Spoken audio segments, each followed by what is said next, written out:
Saludos hermanos, que Dios nos bendiga en este día. Una vez más estamos aquí en nuestro tiempo de lectura, en nuestro tiempo de meditación, nuestro tiempo de oración. Hoy nos corresponde leer el libro de los Hechos, 2 capítulos, específicamente los capítulos 11 y 12. Tenemos una historia bastante interesante acerca de lo que fue la iglesia en sus inicios, la iglesia del nuevo pacto en el siglo I. Así que le invito, por favor, lea conmigo si está a su alcance, si no, preste atención a esta lectura. Comenzamos con lo que es el capítulo 11. Nos dice así la palabra del Señor. Los apóstoles y los hermanos que estaban por toda Judea oyeron que también los gentiles habían recibido la palabra de Dios. Cuando Pedro subió a Jerusalén, los que eran de la circuncisión le reprocharon: tú entraste en casa de incircuncisos y comiste con ellos. Entonces Pedro comenzó a explicarles en orden lo sucedido. Estaba yo en la ciudad de Jope orando y vi en éxtasis una visión, un objeto semejante a un gran lienzo que descendía bajado del cielo por las 4 puntas y vino hasta mí. Cuando fijé mis ojos en él y lo observaba, vi cuadrúpedos terrestres, fieras, reptiles y aves del cielo. También oí una voz que me decía: levántate, Pedro, mata y come. Pero yo dije: de ninguna manera, Señor, porque nada impuro o inmundo ha entrado jamás en mi boca. Pero una voz del cielo respondió por segunda vez: lo que Dios ha limpiado, no lo llames tú impuro. Esto sucedió 3 veces y todo volvió a ser llevado arriba al cielo. En aquel momento se aparecieron 3 hombres delante de la casa donde estábamos, los cuales habían sido enviados a mí desde Cesarea. Y el Espíritu Santo me dijo que fuera con ellos sin dudar. Estos 6 hermanos fueron también conmigo y entramos en la casa de aquel hombre. Y él nos contó cómo había visto al ángel de pie en su casa, el cual le dijo: envía unos hombres a Jope y haz traer a Simón, que también se llama Pedro, quien te dirá palabras por las cuales serás salvo tú y toda tu casa. Cuando comencé a hablar, el Espíritu Santo descendió sobre ellos, tal como lo hizo sobre nosotros al principio. Entonces me acordé de las palabras del Señor cuando dijo: Juan bautizó con agua, pero ustedes serán bautizados con el Espíritu Santo. Por tanto, si Dios les dio a ellos el mismo don que también nos dio a nosotros después de creer en el Señor Jesucristo, ¿quién era yo para poder impedírselo a Dios? Al oír esto se calmaron y glorificaron a Dios diciendo: así que también a los gentiles ha concedido Dios el arrepentimiento que conduce a la vida. Ahora bien, los que habían sido esparcidos a causa de la persecución que sobrevino después de la muerte de Esteban, llegaron hasta Fenicia, Chipre y Antioquía, no hablando la palabra a nadie, sino solo a los judíos. Pero había algunos de ellos, hombres de Chipre y de Cirene, los cuales al llegar a Antioquía hablaban también a los griegos, predicando el evangelio del Señor Jesús. La mano del Señor estaba con ellos, y gran número que creyó se convirtió al Señor. La noticia de esto llegó a oídos de la iglesia de Jerusalén, y enviaron a Bernabé a Antioquía, el cual, cuando vino y vio la gracia de Dios, se regocijó y animaba a todos para que con corazón firme permanecieran fieles al Señor, porque era un hombre bueno y lleno del Espíritu Santo y de fe. Y una gran multitud fue agregada al Señor. Bernabé salió rumbo a Tarso para buscar a Saulo, y cuando lo encontró, lo trajo a Antioquía, y se reunieron con la iglesia por todo un año, y enseñaban a las multitudes, y a los discípulos se les llamó cristianos por primera vez en Antioquía. Por aquellos días unos profetas descendieron de Jerusalén a Antioquía, Y levantándose uno de ellos, llamado Agabo, daba a entender por el Espíritu Santo que ciertamente habría una gran hambre en toda la tierra, y esto ocurrió durante el reinado del emperador Claudio. Los discípulos, conforme a lo que cada uno tenía, determinaron enviar una ayuda a los hermanos que habitaban en Judea, y así lo hicieron, mandándola a los ancianos por mano de Bernabé y de Saulo. Capítulo 12. Por aquel tiempo el rey Herodes echó mano a algunos que pertenecían a la iglesia para maltratarlos. Hizo matar a espada a Jacobo, el hermano de Juan. Y viendo que esto agradaba a los judíos, hizo arrestar también a Pedro. Esto sucedió durante los días de los panes sin levadura. Habiéndolo arrestado, lo puso en la cárcel, entregándolo a 4 grupos de soldados para que lo custodiaran, con la intención de llevarlo ante el pueblo después de la Pascua. Así pues, Pedro era custodiado en la cárcel, pero la iglesia hacía oración ferviente a Dios por él. Esa misma noche, cuando Herodes estaba a punto de venir a buscarlo, Pedro estaba durmiendo entre 2 soldados, sujeto con 2 cadenas, y unos guardias delante de la puerta custodiaban la cárcel. De repente se le apareció un ángel del Señor y una luz brilló en la celda, y el ángel tocó a Pedro en el costado y lo despertó diciéndole: levántate pronto. Y las cadenas se cayeron de las manos de Pedro. Vístete y ponte las sandalias, le dijo el ángel.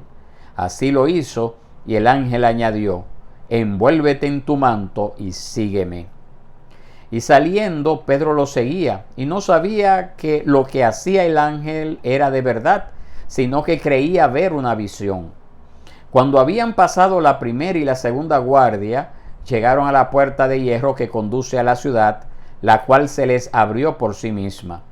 Entonces salieron y siguieron por una calle, y de repente el ángel se apartó de él. Cuando Pedro volvió en sí, dijo: ahora sé en verdad que el Señor ha enviado a su ángel y me ha rescatado de la mano de Herodes y de todo lo que esperaba el pueblo de los judíos. Al darse cuenta de esto, fue a la casa de María, la madre de Juan, llamado también Marcos, donde muchos estaban reunidos y oraban. Cuando llamó a la puerta de la entrada, una sirvienta llamada Rode salió a ver quién era. Al reconocer la voz de Pedro, de alegría no abrió la puerta, sino que corrió adentro y anunció que Pedro estaba a la puerta. «¡Estás loca!», le dijeron ellos, pero ella insistía en que así era, y ellos decían: «es su ángel». Pero Pedro continuaba llamando, y cuando ellos abrieron, lo vieron y se asombraron. Y haciéndoles señal con la mano para que guardaran silencio, les contó cómo el Señor lo había sacado de la cárcel. Y les dijo: informen de estas cosas a Jacobo y a los hermanos. Entonces salió y se fue a otro lugar. Cuando se hizo de día, hubo un alboroto no pequeño entre los soldados sobre qué habría sido de Pedro. Herodes, después de buscarlo y no encontrarlo, interrogó a los guardias y ordenó que los llevaran para matarlos. Después de esto, Herodes descendió de Judea a Cesarea y se quedó allí por un tiempo. Herodes estaba muy enojado con los de Tiro y de Sidón, pero ellos, de común acuerdo, se presentaron ante él y, habiéndose ganado a Blasto, camarero del rey, pedían paz, pues su región era abastecida por el territorio del rey. El día señalado, Herodes, vestido con ropa real, se sentó en la tribuna y comenzó a hablarles. Y la gente gritaba: «Voz de un Dios y no de un hombre es esta». Al instante, un ángel del Señor lo hirió por no haber dado la gloria a Dios, y Herodes murió comido de gusanos. Pero la palabra del Señor crecía y se multiplicaba. Bernabé y Saulo regresaron de Jerusalén después de haber cumplido su misión, llevando consigo a Juan, llamado también Marcos. Esta ha sido la lectura del día de hoy, mis hermanos. Hebreos capítulo 11 y 12. Me gustaría invitarle a que consideremos los que son los pensamientos para el culto personal y familiar correspondientes a estos 2 capítulos. Preste atención a esta lectura.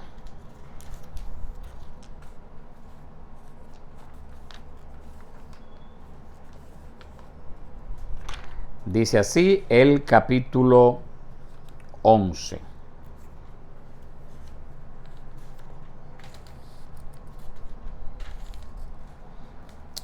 La visión de Pedro no introdujo por primera vez la idea de incluir a los gentiles en la salvación, ni tampoco inauguró este cambio.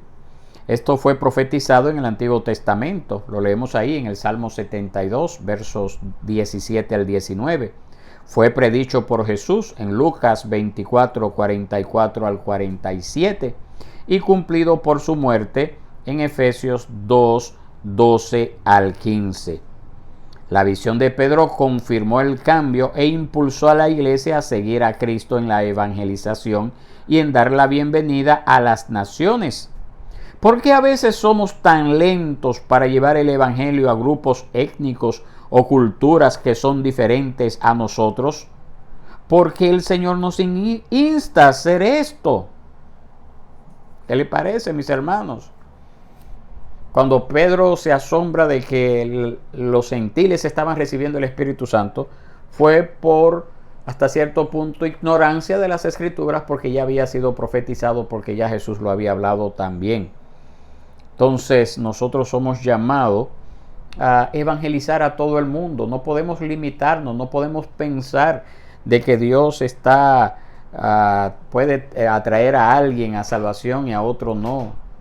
O quizás aquel otro me va a hablar mal y por eso no quiero hacerlo.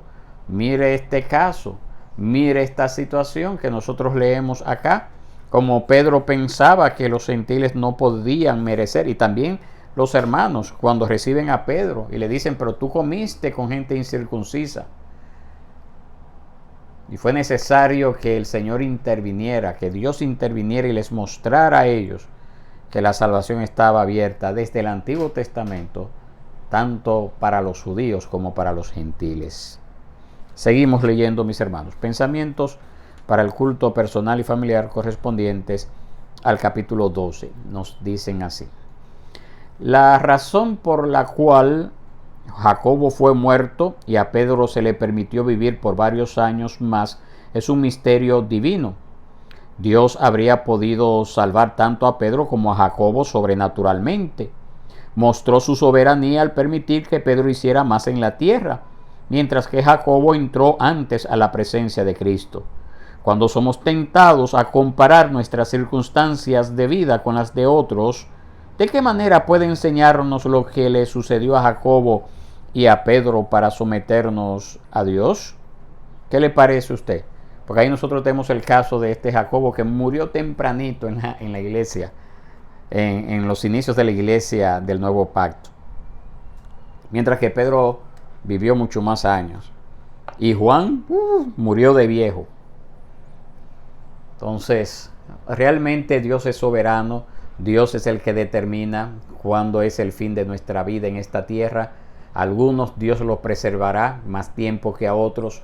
Lo que nosotros sí debemos de saber y aprender es que somos llamados ante todo a serles fiel al Señor en lo que Él nos ha mandado hacer, cualquiera que sea nuestra situación en este momento. Hay que aprovechar el tiempo que el Señor nos da en esta tierra para seguir proclamando el mensaje del Evangelio, para seguir hablándole a la gente con ese denuedo que debe de caracterizar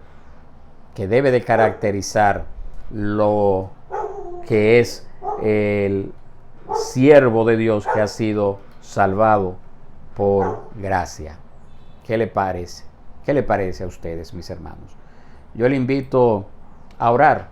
Vamos a clamar a nuestro Dios de una manera especial para que nos dé esa gracia de entender estas verdades que nosotros podemos ver en esta porción de las Escrituras. Padre bueno y Dios, tú que moras en las alturas de los cielos, en este día, Señor, nosotros te alabamos, te glorificamos. Te damos las gracias, Señor, por esta porción de las Escrituras que hemos leído. Gracias porque también nos desafían ellas a predicar tu palabra, a estar dispuesto a sufrir si es necesario, a causa del testimonio que somos llamados a dar a todos los que nos rodean. Te pedimos, oh Señor, que tu Espíritu Santo siempre esté con nosotros y que nuestra vida pueda ser acorde a estos principios, a estos mandatos que tú has expuesto en tu palabra. Danos esa gracia, Señor, para que el pueblo pueda oír de ti en nuestros labios y en nuestras vidas, Señor. Esto te lo pedimos, Padre, por Cristo Jesús, nuestro Señor y Salvador. Amén y amén. Que Dios nos bendiga, mis hermanos. Nos veremos mañana, si Dios quiere. Que la pasen bien.